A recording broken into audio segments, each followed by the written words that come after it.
Shalom, kasih karunia dan damai sejahtera dari Tuhan kita Yesus Kristus ada dalam kehidupan saudara semuanya. Kita berjumpa kembali dalam renungan mingguan hari ini, Rabu 15 Februari 2023. Renungan didasarkan dari kitab Mazmur 119 ayat 9 sampai dengan 16. Sebelum kita merenungkan sabdanya, mari kita menyatukan hati di dalam doa. Bapa yang penuh kasih, kami ucap syukur untuk segala kebaikan, keindahan, kesegaran, dan pertolongan-Mu yang nyata di dalam kehidupan kami. Kami senantiasa juga diingatkan oleh kebenaran firman-Mu ya Tuhan, supaya segala sesuatu dalam kehidupan kami harus terus terpaut kepadamu, dan kami diyakinkan, diteguhkan akan setiap perintah-Mu yang menyelamatkan kami.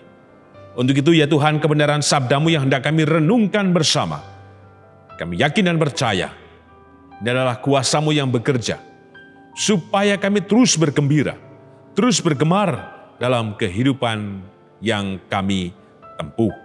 Berfirman-Lah ya Tuhan, kami siap mendengarkannya. Kuduskan dan layakkan kami Tuhan melalui pengampunan-Mu. Di dalam-Mu ya Tuhan Yesus, sang sumber kehidupan dan keselamatan. Kami naikkan doa ini dengan syukur dan percaya. Amin. Mazmur 119 ayat 9 sampai dengan 16. Demikian sabda Tuhan. Dengan apakah seorang muda mempertahankan kelakuannya bersih? Dengan menjaganya sesuai dengan firman-Mu. Dengan segenap hatiku, aku mencari Engkau. Janganlah biarkan aku menyimpang dari perintah-perintah-Mu.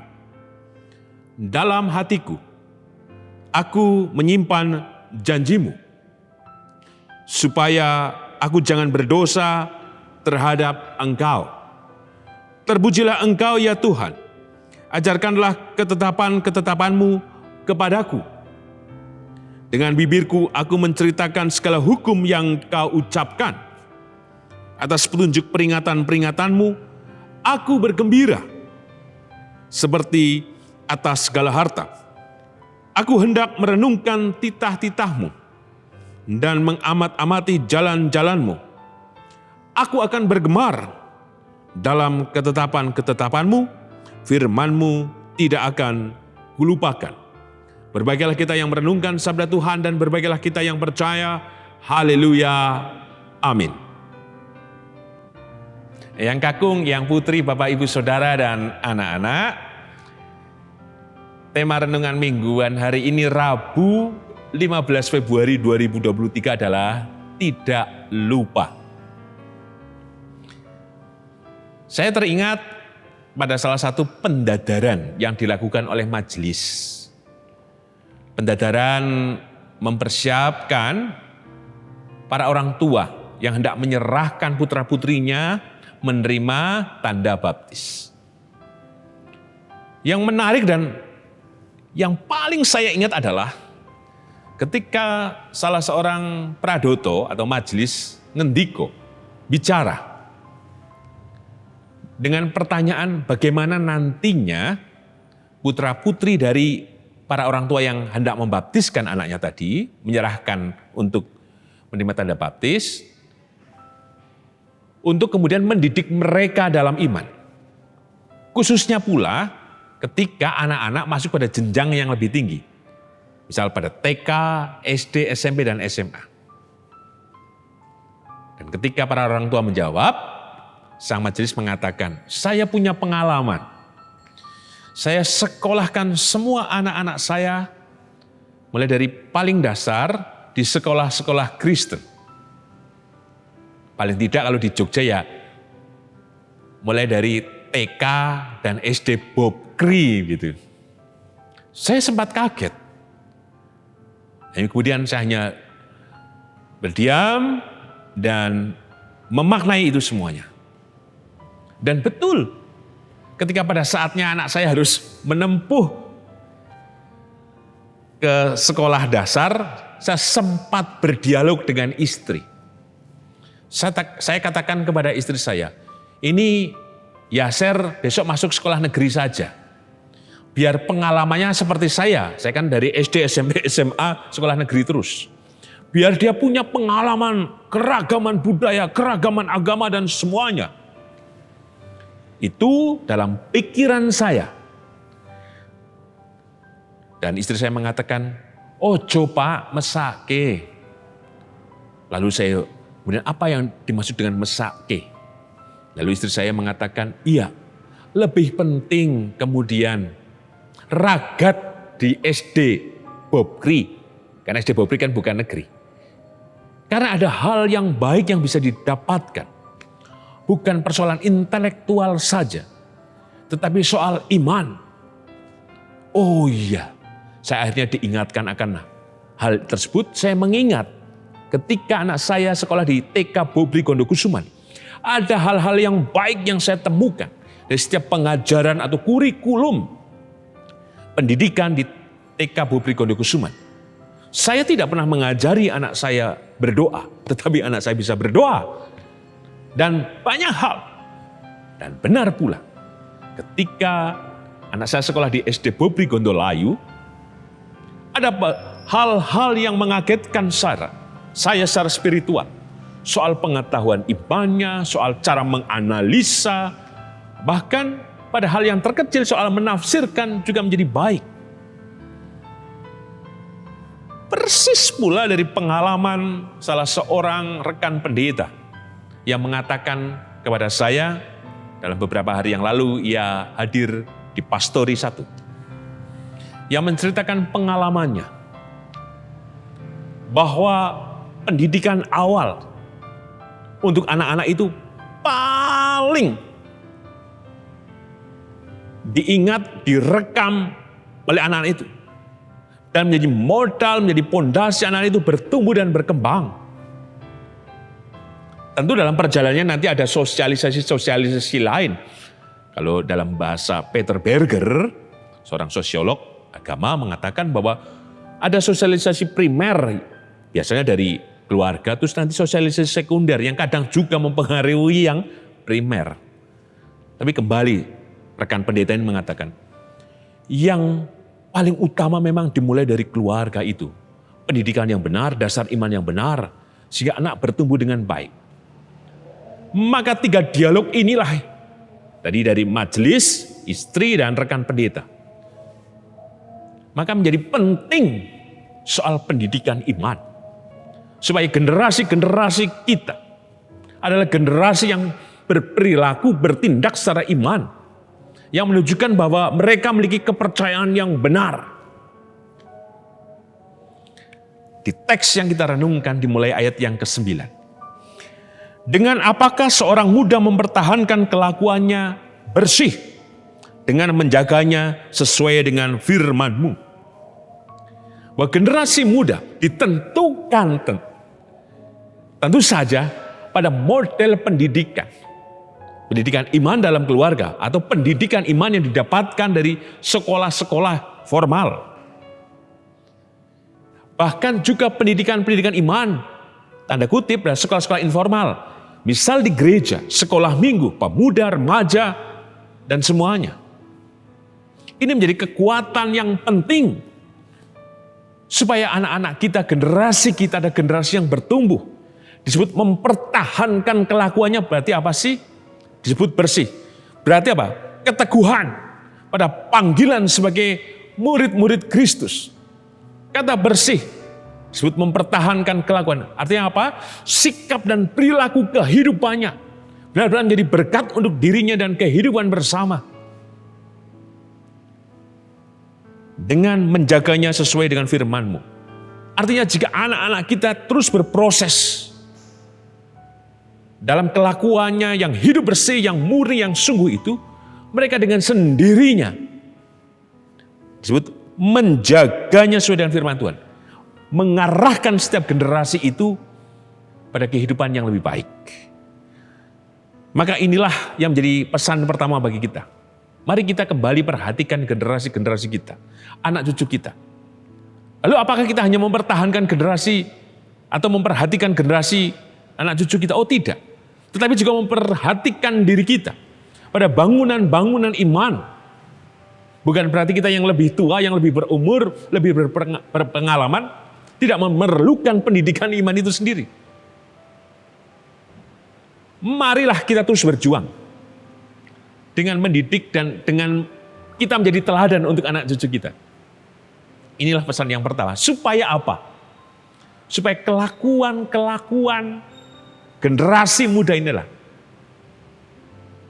perilaku dan sikap mereka benar-benar menjadi damai sejahtera untuk mereka, kehidupan bersama dengan keluarga, dan kehidupan bergereja dan bermasyarakat. Yang kedua, mari kita perhatikan ayat 10 sampai dengan ayat 11.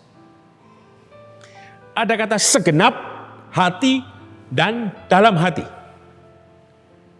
Artinya, yang tadi menjaga kelakuan yang bersih, bukan hanya covernya saja, hanya di luar, tetapi dari dalam dan meliputi dengan penuh dalam kehidupan generasi-generasi muda itu. Termasuk kita, yang bisa jadi yang tidak disebut lagi sebagai generasi muda. Supaya mempertahankan tadi kelakuan yang bersih, dengan cara apa? Disebutkan. Dengan mencari, dan kemudian tidak menyimpang, dan menyimpan janji. Maka bukan hanya berdiam, ketika menjaga firman berarti berdiam, oh tidak. Tetapi ada proses yang terus-menerus berdinamika, untuk mencari dan konsisten untuk tidak menyimpang dari jalan yang Tuhan tunjukkan. Dan yang ketiga, mempertahankan, mengikat janji Tuhan itu dalam kehidupan kita bersama. Inilah yang menjadi pesan kedua. Supaya apa? Kehidupan generasi kita adalah generasi yang taat, yang kuat, yang beriman, yang tidak menyimpang, dan justru tidak menjadi sandungan bagi yang lain. Dan di dalamnya kita generasi-generasi yang tua, artinya yang tidak muda lagi, juga melakukan hal yang sama. Bahwa tuntutannya bukan pada mereka saja, tetapi pada kita juga. Termasuk saya tentu saja. Yang ketiga, mari kita perhatikan. Ayat 12 sampai dengan ayat ke-13. Keterbukaan supaya tetap pada jalan yang bersih. Yang tidak menyimpang, yang terus mencari dan menyimpan janji, dilakukan dengan apa? Keterbukaan untuk apa? Senantiasa mau belajar. Di ayat 12. Terpujilah engkau ya Tuhan, ajarkanlah ketetapan-ketetapan-Mu kepadaku. Banyak firman Tuhan yang sudah kita terima. Kadang firman Tuhan itu tidak sesuai yang kita harapkan. Kata-katanya begitu keras. Kata-katanya begitu dalam melukai. Tapi yakinlah dari setiap pengajaran melalui kebenaran firman Tuhan, semuanya menjadi baik untuk kehidupan kita bersama. Untuk itu pesan yang ketiga ini, mari terbuka untuk kita mau mendengar dan belajar dari setiap ketetapan, dari setiap firman Tuhan yang kita terima. Sehingga apa? Dengan kita terbuka, mari dengan terbuka maka kita bisa menceritakan. Menceritakan tentang apa? Pengalaman-pengalaman bersama Tuhan dalam segala hal. Sehingga di ayat yang ke-13, dengan bibirku aku menceritakan segala hukum yang kau ucapkan. Bukan cerita-cerita lain, bergosip, bicara tentang yang tidak perlu, yang aneh-aneh, yang tidak mendatangkan berkat. Justru yang kita bicarakan adalah menyaksikan kebenaran, mengalami kebenaran itu, berjumpa dengan Tuhan, sehingga apa yang kita katakan benar ada dalam hati dan segenap hati kita, dan kemudian bisa diterima oleh yang lain.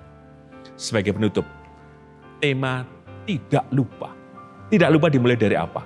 Tadi, menjaga ketetapan, dengan hidup bersih, yang dilakukan dengan apa? Mencari, kemudian tidak menyimpang dan mengikat janji. Dan yang ketiga, terbuka akan setiap ajaran dan menceritakan dengan bibir kita atas setiap pengalaman hidup bersamanya. Maka tiga hal yang kita lakukan membuat kita tidak lupa. Persis seperti di ayat yang ke-14 sampai dengan 16. Bahwa setiap peringatan yang dari Tuhan, setiap ketetapan yang dari Tuhan, kebenaran firman yang kita terima sesungguhnya memampukan kita untuk terus bergembira dan bergemar dalam segala situasi kehidupan kita. Untuk itu, maka kiranya dari setiap hal yang sedang terjadi, kita tidak lupa akan kebenaran firman Tuhan. Caranya dengan apa? Di ayat 15. Aku hendak merenungkan titah-titahmu dan mengamat-amati jalan-jalan.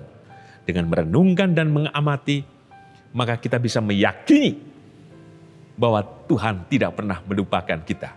Untuk itu, mari kita tidak lupa akan kebenaran sabdanya yang berkuasa menyelamatkan kita. Amin. Mari kita menyatukan hati di dalam doa. Kami mengucap syukur Tuhan, bahwa kami dipanggil untuk tidak lupa, karena Engkau tidak pernah melupakan kami.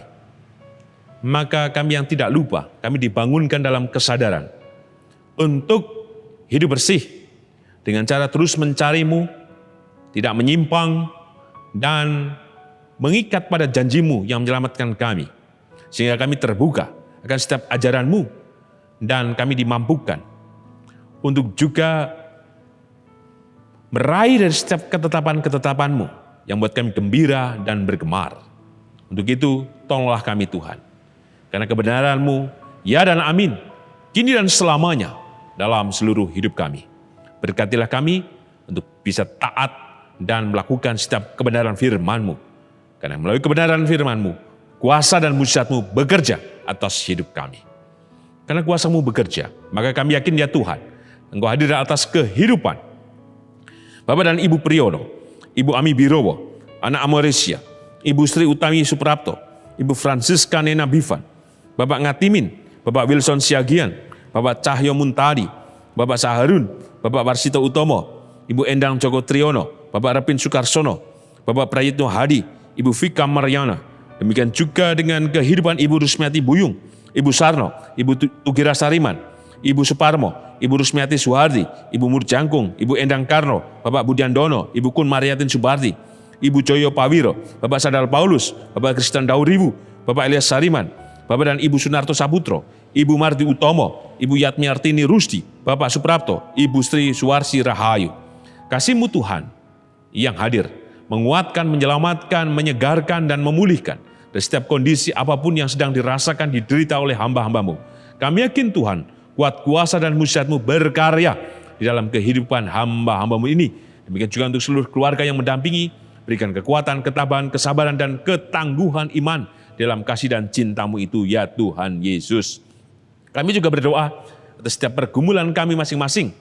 Kami yang terus merasakan kesedihan, beban berat, ketidakmampuan, kelemahan fisik, dan mungkin ada derita-derita yang terus mengganjal dalam batin kami. Kami yang merasa langkah kami terseok-seok dan mengalami berbagai kegagalan. Kami yang merasa bahwa kehidupan rumah tangga kami tidak harmonis. Atau mungkin di antara kami merasa terancam, tidak tenang, takut, dan terbeban dalam segala hal. Tolonglah kami ya Tuhan.